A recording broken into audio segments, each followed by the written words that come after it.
Welcome to Career Tools. Today's show, answering illegal interview questions. Part 2. Here we go.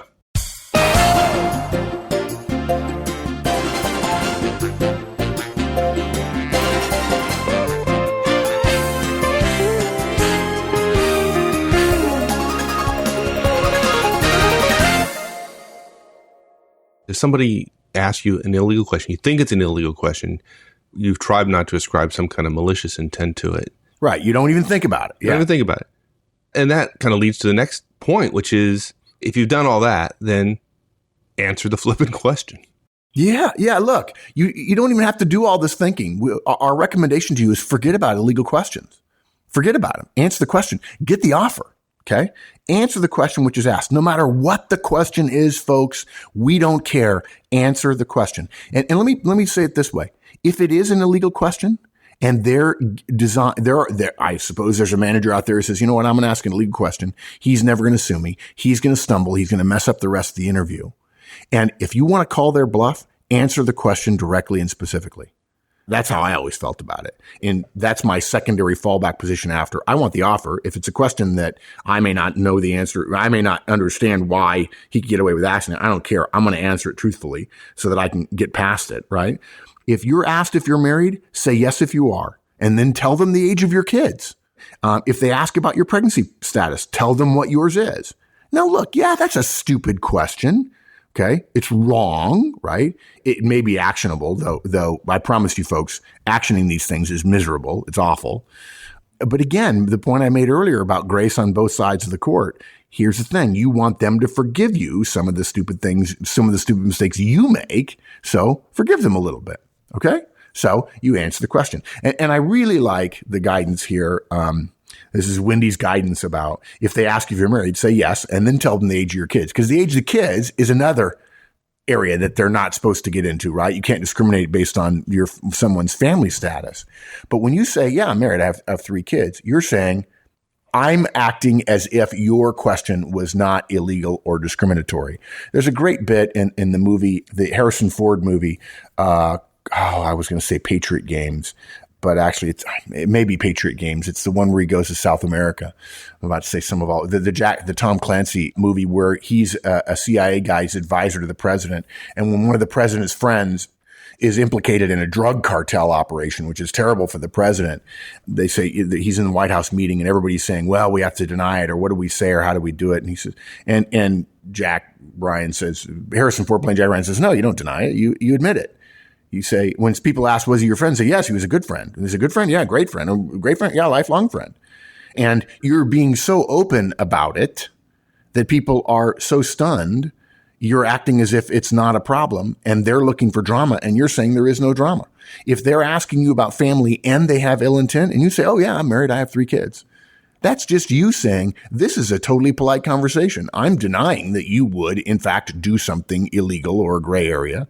And I'm going to be pleasant and conversational, even if, in fact, there's a 1 in a billion chance that you're not being so.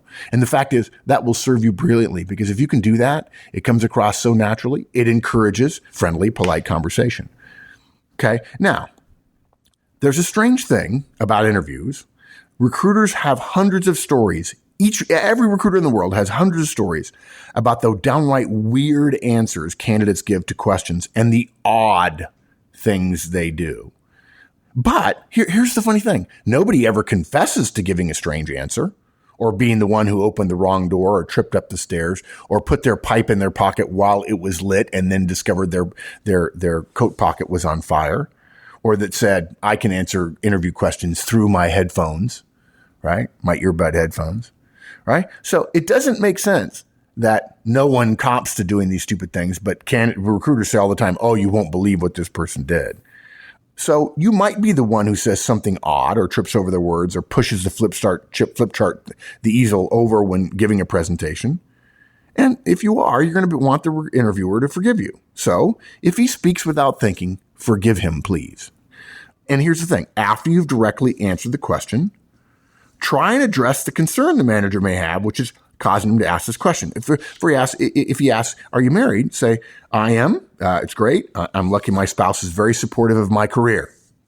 That might allay fears that you might think the hiring manager has about your husband's career being more important than yours, ladies, or that you see this as a job until you have children, which is a stupid thing for a male interviewer or, frankly, for a female interviewer to do to a female interviewee. But okay. Another example, she asks, how old are you? Oh, man. You can answer, I'm 51. Thankfully, wisdom comes with age. I'm lucky I still have the energy I had in my 20s. Answer with a big smile, as if the interviewer had just asked after your health in a very caring way. You essentially be bold about it and take away the issue, just like Jack Ryan did in the movie. Right. And then you follow up by saying, that was an illegal question, right? Yeah, good. Just to prove you're smart enough. Perfect answer followed immediately by total ruination, right? If you say I'm not answering the question, it's illegal, the hiring manager is probably going to feel stupid that she didn't know if, in fact, that was true, and she got called out. She's going to be worried that she offended you. She's going to be confrontational if she thinks it's a reasonable question. There are only two emotions in the world, love and fear. All the emotions an interviewer will have if you call them out will be based on fear. An interviewer who associates you with fear will not hire you, period. So don't show any sign of having heard a question that it was in the least bit gray. Smile, answer cheerfully, answer with gusto. If the interviewer does have a concern, you've given a very positive response to their concern. If they don't, and they're just clumsy, you've been kind in ignoring it, and you gave a positive, enthusiastic answer. There's no downside to our recommendation here. Now, hopefully this is obvious, but this, of course, means don't leave the interview. Not calling them on their error doesn't mean just get up and leave the room, okay? That really is a different way of making the error obvious. And, of course, you'll be a subject of stories. I was doing fine. I asked a question. She answered it beautifully, and then she walked up and left. And she wouldn't answer her cell phone. Look, if you want to go to work in another department later and this hiring manager says she got up in the middle of the interview and she left, you're done. Of course, the interviewer is going to share with her workmate the fact that the reason you did that is because she asked an illegal question. Yeah, because she doesn't think she did, right? Of course she's not. She'll completely share the entire story. Right. No, she won't. She'll share the funny thing that candidates do, because that's what candidates do, funny things in interviews. And remember, folks, please remember, you may be wrong. In fact, you're probably certainly wrong. In fact, I'm going to tell you now, if you believe it's an illegal question, I guarantee you're wrong, and we'll prove it to you in a few minutes. How bad would it be to lose an opportunity you really thought was good because you left an interview or you responded badly to a question that wasn't even illegal or that had no disrespect intended at all? People are always telling us there aren't enough opportunities out there. Don't lose one over something you could have controlled. Please let's not do that. Gosh. I would call that a Romeo and Juliet. Two people want to get together, and at the end, they're both alive. Right before the end of Romeo and Juliet, they're both alive, and they both still love each other, and both still want to be together, and then they're dead. Right? I mean, I think Romeo thinks Juliet's dead, so he kills himself, and then Juliet comes out of her sleep and goes, oh my God, he's dead. I'm going to kill myself too. Right? They were both alive 5 minutes before the end. True, total tragedy. Right? Don't do that. We call that a Romeo and Juliet. When the company wants you and you want the company, but you both end up not together. The object of an interview is to get an offer. If you see or hear something which makes you think twice about taking the offer, you can always choose not to go to work there. Oh, and by the way, if you're looking for a company that will give you no reason to not accept, then you're looking in the wrong place, because this is a human world and there aren't any perfect companies out there. If in fact you get the offer, then it's your choice and you could choose to say no. If it's obviously, if it's an exceptionally egregious situation, sue them later. But you'll probably want to do that after you get a job somewhere else, after your search is complete. Yeah, exactly. Now, our fifth point here is interview. What do you mean interview? Yeah, look. Of course, you're in the interview. Yeah, I know. But people, they get distracted. Don't let somebody else's stupidity or clumsiness or even evilness distract you. We just want to make it clear. This is your opportunity. The job is yours to lose. You don't get interviewed if you can't do the job, period. They will not interview somebody who's not capable of doing the job. Now, you may not be a fit. That's a different thing. But you're capable of doing the job. And so you want to be a fit. Being distracted by the interviewer's ignorance or clumsiness or naivete or even willful disagreeableness, it's your fault because it's your distraction. Okay? You're not responsible for their behaviors. They're not responsible for your response. Okay? They're poking you with a stupidity umbrella, and you're going to get distracted all by yourself. Don't let somebody else influence whether you get the offer if, in fact, you can still stay on a high plane and make sure you get it. It's the classic case of the general saying, I'm not worried about my flanks, I'm worried about the enemy, right? If you follow our guidance in the interviewing series, you'll have done a lot of preparation for this one conversation. You're going to know your strengths and weaknesses. You're going to know the experiences you want the interviewer to hear about. You've got a lot of experiences, but you want to tailor the right ones to the job that they're interviewing you for, right? You're going to want to know this stuff cold, and you want to deliver it with warmth and personality. It shouldn't take much for you to take a deep breath, regroup, move on to the next question, and nail that one too. Look, why would you want a job with such a difficult manager? In our experience, interviews are often held with more than one manager interviewing at a time. There might be a section head, a manager, and an HR representative. If the section head is asking difficult questions, but you really want to work for the company and you're likely not to have much contact with him because the manager is between you, you could ignore the fact that he's difficult after you get the job. On the other hand, if it is the manager who's asking personal questions, which makes you feel uncomfortable, but may or may not be illegal, the opportunity might still be worth the time spent working for him. And managers move on all the time. Who knows? He might be interviewing elsewhere himself. You never know. Don't figure out reasons to say no. The interview is about getting them to say yes. Right. Getting the offer, right? That now in the interview is not the time to make the decision. Approach the interview, get the job offer, then you can make a decision. Yeah, if you're thinking about the decision about whether or not to go to work there, you're not thinking about getting the offer to begin with. You cannot take something they don't give you. You can't accept an offer you don't have.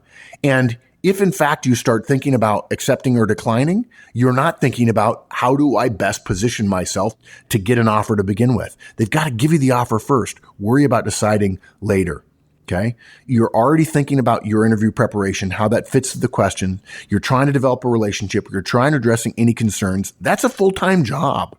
Don't try adding, do I even want this job if I have to work with her, to that in the interview. Now, look, if you get the offer, add that to the equation afterwards. That happens in the next step, but not right now. In the interview, stick to your game plan, and that means interviewing. Answer the questions as best you can. Be enthusiastic, be positive, deliver with energy, deliver accurately. And just get yourself through the interview effectively the way you would any other interview. Right. And that means at the end, whether you think there's been an illegal question or not, close. I think it's probably obvious. If you listen to the interviewing series, you know we're gonna suggest that you do everything that's in there, right? Yeah. And one of those things is closing. And we're saying this just because we want to be crystal clear here. Close for the offer. Say, I want the offer, and here's why I want it. Yeah. You say you want an offer, and here's why. 7 words. I want an offer. And here's why. And then you list the 3 reasons why this company would be great to have an offer from. You can actually say that even if you're not certain whether or not you're going to take the offer. Okay. I want a Ferrari, but I don't have one. Okay. Why can you close even though you're not sure you're going to take it? Because you do want the offer. Right. Because you do want the offer, and that offer may affect other companies.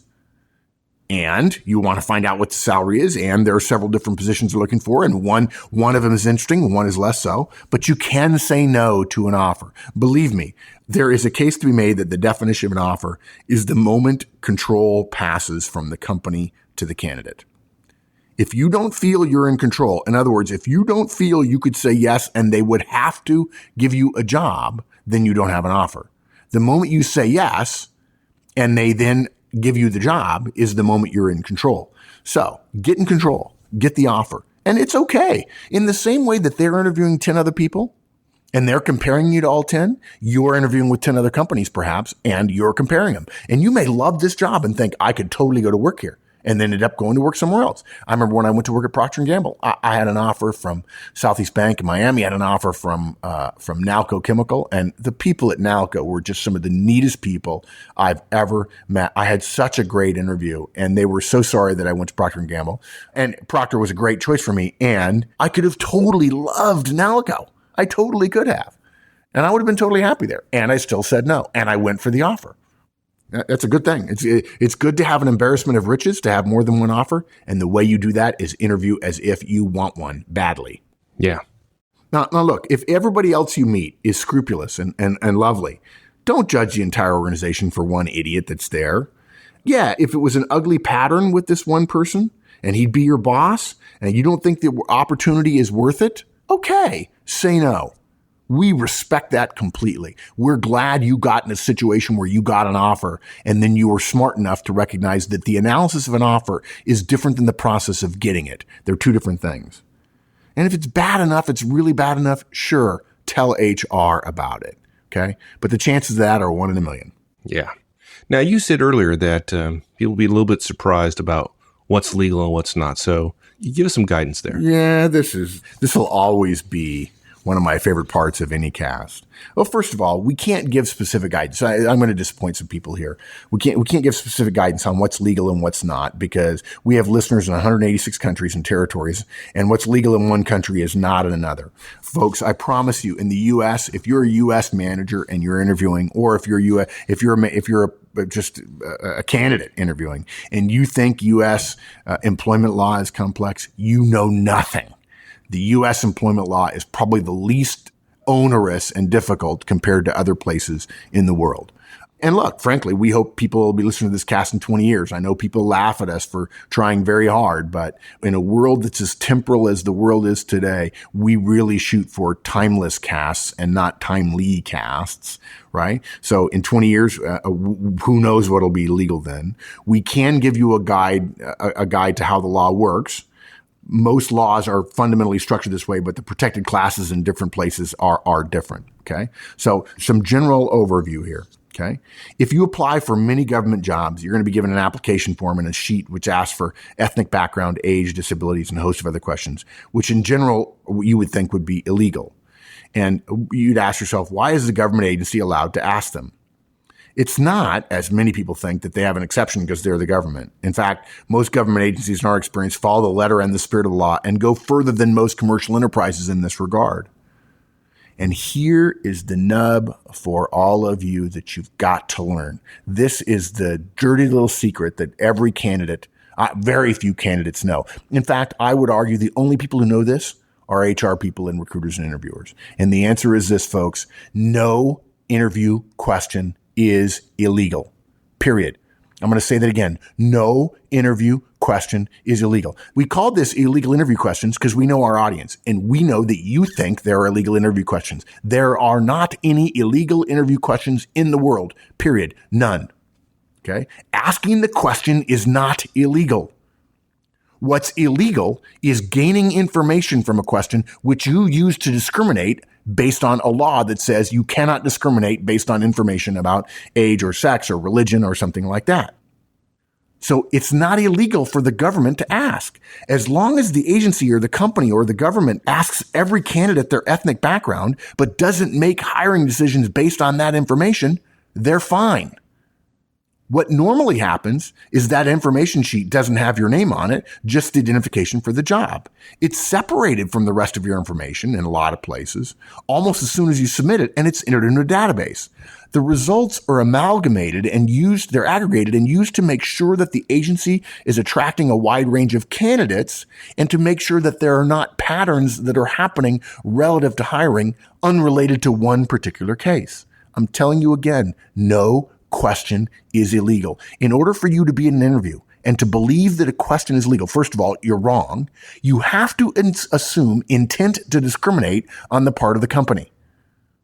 Since the question isn't illegal, saying to someone the question is illegal, let me tell you, if you're talking to an experienced HR person, they're going to feel slapped. What you're saying to them is, I'm an idiot, because in fact the question is not illegal. But worse, you're implying that they are a discriminating person, that they discriminate against the law. And an HR person, particularly a senior HR person who are terribly careful about sensibilities in the world, would just be, they would be mortified. My God, how could you possibly imagine that?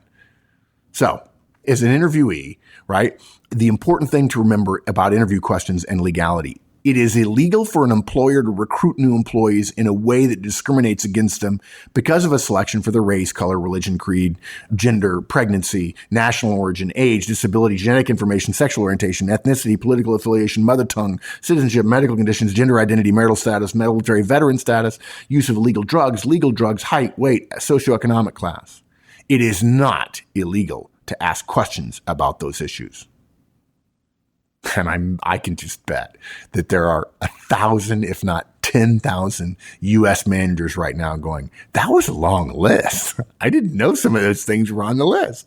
So then I guess the follow-on to this whole thing is, since the question is not illegal, Right. and you can't tell during the interview that you're being discriminated against, Right. I guess you just answer the question and move on, right? Answer it and move on. Right. If you find later you didn't get the job, then you can consider whether it's worth bringing a case or complain about discrimination. But frankly, if you spend time thinking about it in the interview, you won't have a good interview. They will be saying no to you, not because of the illegal question and your bad answer to it, but rather because you just didn't have a good interview. Yeah. And then if you think it's egregious and you've given reason for the person not to hire you, legally not hire you, if you want to do something about it, your case is not as good. Yeah, exactly. So wrapping up, folks, boy, that was fun. People just don't know. The phrase illegal interview question, if you Google it, I'm sure you get a million hits. The phrase illegal interview, I'd be interested. I did not Google it. I'd be interested to see if you Google illegal interview question, whether or not in the top 5, and I'm just using that as a horseman rule of thumb, that the top 5 get clicked on the most, whether in the top 5 there's any indication that there's no such thing. Good question. That they make a distinction between the practice of discriminating against the information as opposed to the question itself. I bet you not. I bet you the popular ones are blogs or websites by people who aren't that smart saying, here's what you need to do if you get an illegal interview. In fact, we ought to Google it and find out how much bad guidance is out there. Maybe it's good. I don't know. Maybe it's good. That'd be a good thing. So look, overview. Please be careful, folks. You may not be right about what's illegal because there are no illegal interview questions.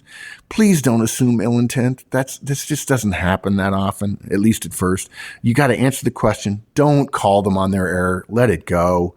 Give them some grace, what you want from them when you stumble through an interview, but you really get the crux of the thing right, but you didn't say it very terribly well. Interview, finish the interview, close for the offer because you can't accept an offer you don't get. And then remember, there are no such thing as illegal interview questions. In the average, even the below average, mid to large size organization today, this just doesn't happen that much. Most of the discussion we hear on this subject begins with the supposition that there are illegal questions, and there aren't. The best thing you can do is not worry about that. Answer the questions. Do it with gusto. Be a pleasant, outgoing person who's also forgiving of other people stepping into a gray area when they don't really mean it. Don't get distracted. Get the offer, and then turn it down if you choose to. But probably if you're thinking to turn it down because of that, hopefully you'll know it takes a lot more than somebody stepping impolitely into a gray area. And we ought to forgive people for that the same way we would want it on the other side of the table. Good. All right, my friend. Thanks. That was fun. My pleasure, partner. All right. We'll see you. Thanks for joining us, everyone. We'll see you here again next week. Meantime, have a great one. So long.